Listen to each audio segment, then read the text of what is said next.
Join us as we take a fond look back at Kamala Harris's train wreck car crash dumpster fire campaign. Hey everybody, I'm Steve Green with Bill Whittle and Scott Ott. This is Right Angle, brought to you by the members of BillWhittle.com.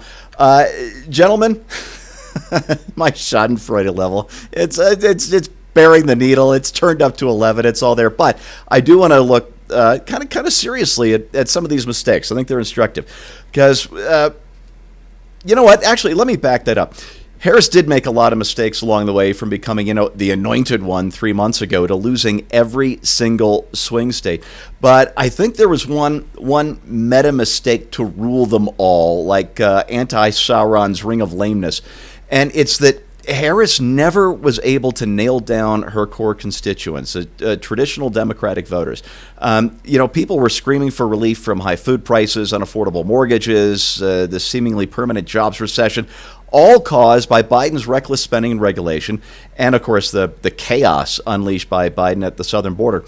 But when asked on The View a month before the election what she would do differently, Harris said, and this is a quote, "There is not a thing that comes to mind in terms of, and then I've been a part of most of the decisions that have had impact, the work that we have done." So if Biden's record was a boat anchor, Harris is the one who padlocked it to her own ankle and ignored her own constituents' needs. Bill, is that a fair estimation on my part? 100%, and it locked her into the strategy that I never thought made any sense either.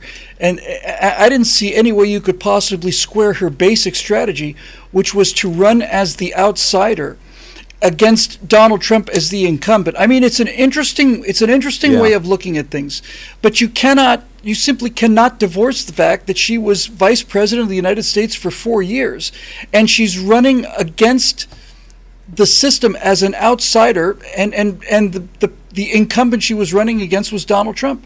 Nobody bought it. She couldn't really criticize how bad the inflation was because she was a huge part of it. So she had to kind of go with this, the economy's much better now. So a classic example of this, Steve, is when she was confronted about the border, right? And her answer would be, "We've cut border crossings in half." And people would point out, well, you multiplied them by a factor of 4 when you first got into office, and then due to almost overwhelming political pressure, you cut the 4 times flow in half. So now there's only twice as many people coming over the border that used to be. You can't get away from this. I think she would have been. A house divided against itself cannot stand, and that's the motto of the Kamala Harris campaign. That's the epitaph. A house divided against itself cannot stand. She should have picked one position and stuck with it. She should have either said, "I disagree completely with Joe's handling of the border," and let Biden fume all he wants to. I disagreed with the. So either go down that road or go down the road where you're saying, "No, we made the right decisions on all of these things, and I'm standing by this Biden economy, and the numbers are looking better." But she tried to have it both ways, and since she tried to have it both ways, she had it neither way, but even that is a step below the real level we should be analyzing this. And the real analysis, Steve, is not the mistakes that she made during the campaign. The real analysis is that she was a doomed candidate from the start. Put aside her personal weaknesses as a candidate, her inability to complete sentences, the cackle, the cowardice in terms of facing issues. She was the most liberal member of the Senate, and she was trying to run as a center-right moderate, and there was no way she could square that circle. She was on camera too many times. You got video of her saying, "I'm in favor of the Green New Deal. I'm in favor of using taxpayer money to pay for prisoners' transitions."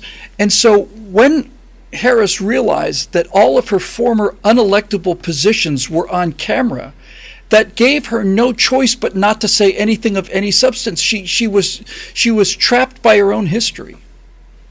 Yeah, she really was, and what a fine trap that was. She just couldn't get out of it. Although I have to say that maybe the biggest mistake she made was picking Tim Walz as her running mate. Scott, a lot of Trump's improvement with minority voters came from men, and her Biden-level screw-up of picking Tim Walz as her running mate, he was supposed to shore up her support with male voters. And let me just run Coach. 15 or 20 seconds worth of Tim Walz's greatest wishes here. You are the dancing queen, young and sweet, only 17. Dancing queen, feel the beat from the tambourine. You can dance, you can jive, having the time of your life. See that girl, watch that scene, dig the dancing queen. Dancing queen, feel the beat from the tambourine.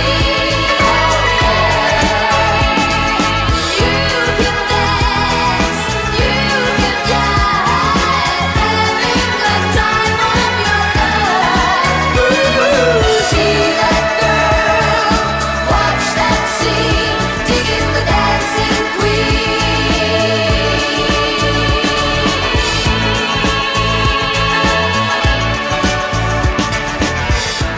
Scott, a camo hat doesn't cover jazz hands, does it?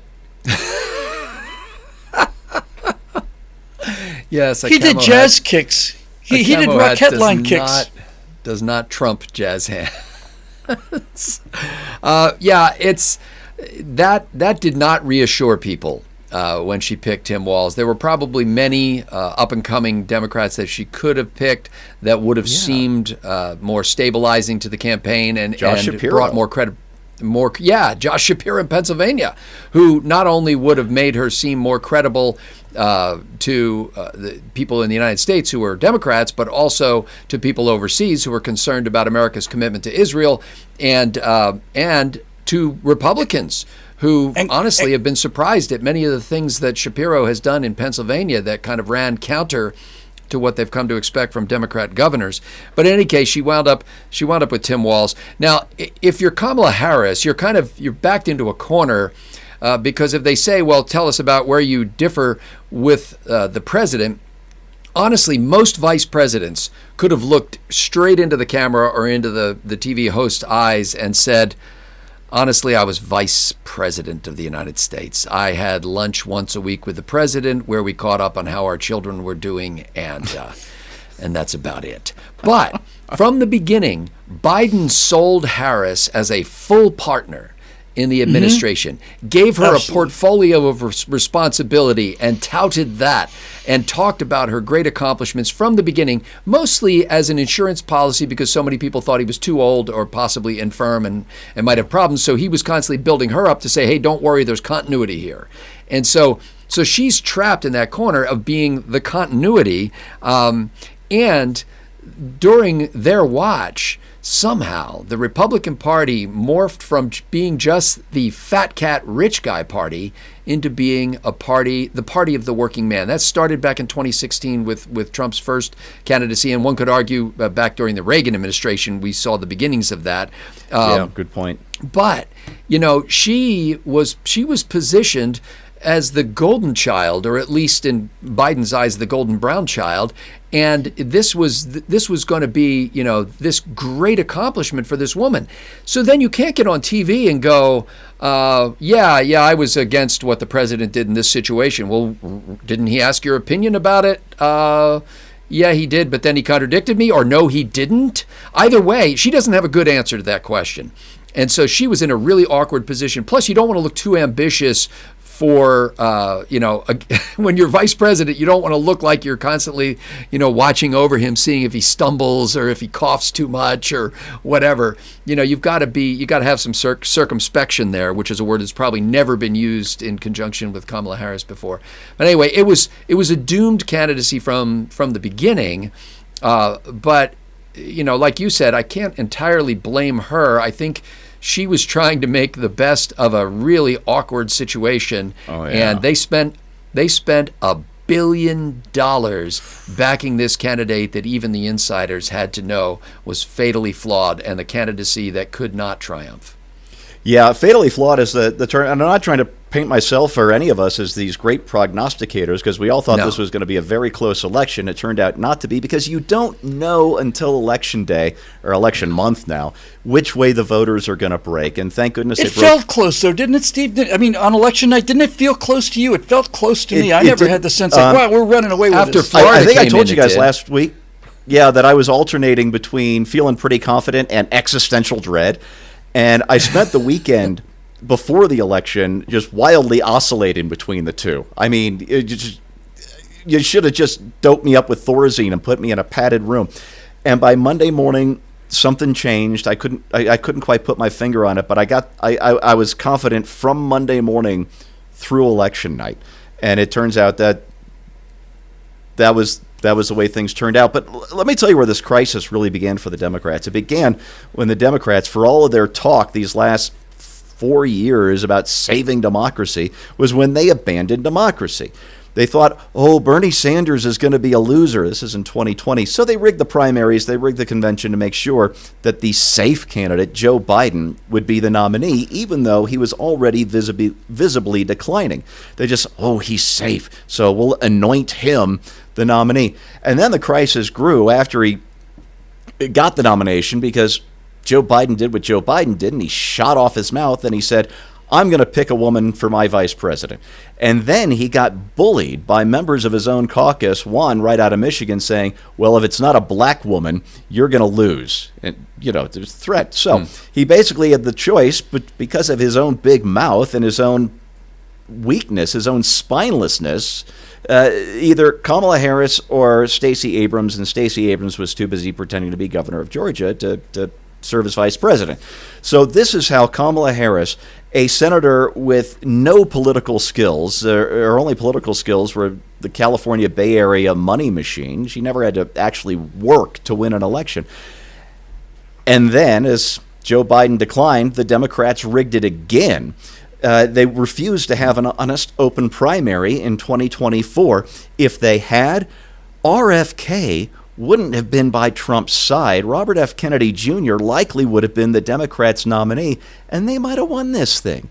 Or Gavin Newsom, who's also very, very good. Yes. Had the Democrats stuck with democracy instead of using a cabal of insiders to shove nominees down their own constituents' throats, they might be the ones celebrating this week. Well, Democrats, put your money where your mouth is and get back to democracy. Then we'll talk. That's your right angle on that, brought to you by the members of BillWhittle.com. Thanks so much for watching. Thanks so much for voting. We'll see you next time.